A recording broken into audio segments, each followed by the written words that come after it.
Ya, kalau bija tentunya kita harus buat yang baru. Kalau bija supaya pertama menjaga daripada higienitasnya, kedua kebersihannya dan kesuciannya.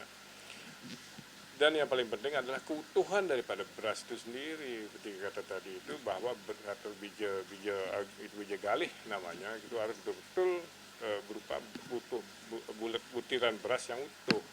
Nah kalau yang lama sifatnya berendam dia dengan air pasti hancur dia kan. Jadi nggak ada maknanya sebenarnya itu. Maka dari itu sih sarankan kalau bija itu bikin yang baru lah, yang bersih, jaga cuci dulu, jaga kesehatannya, higienitasnya.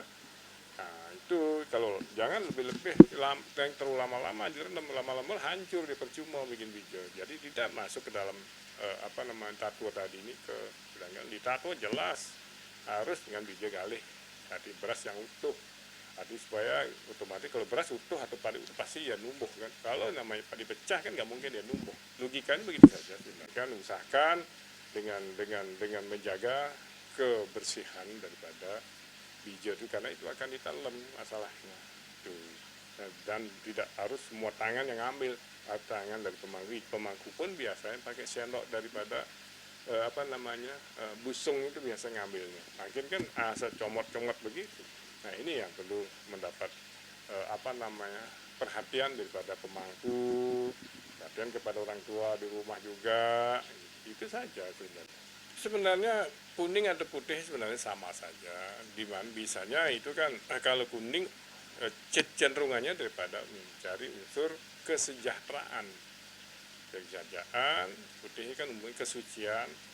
Jadi putih, kuning, sudah sama saja sebenarnya bija itu.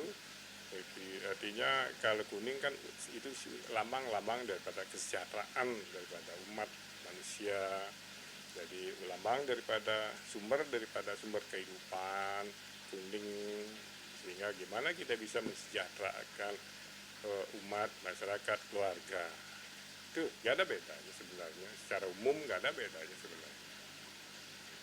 Jaga di rumah cukup orang tua saja, ya kalau tidak tahu mantranya seho saja pakailah yang gampang-gampang aja lunasi coy yang di Betaro, mau seho atau kalau di dalam upakarya lebih besar lagi ya pemangku, kados, yang lebih hijau nih ke tingkat lebih tinggi lagi ya sang suling, kayak teman-teman.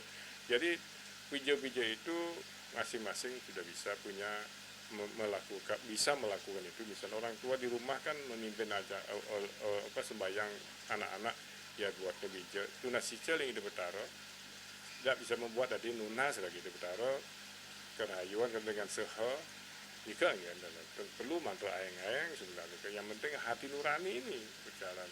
Makanya sering kita katakan ketika kita bicara spiritual janganlah bicara dengan pikiran, bicara dengan hati nurani itu saja. Jadi kalau bicara nurani adik clean sami. Kalau bicara dengan bicara spiritual, bicara dengan pikiran, tentunya kita punya kepentingan pribadi, ego sektoral kita tinggi di situ, mementingkan kelompok, cari untung rugi, pasti itu. Nah, dalam spiritual kan tidak boleh itu. Kalau bisnis boleh, silahkan saja. Kalau kita bicara spiritual tuh harus betul-betul kita berbicara dengan hati nurani. Jadi clear semua, kelihatan semua gitu. Jadi nggak ada yang negatif, semua akan arahnya kita positif gitu. Itu saja.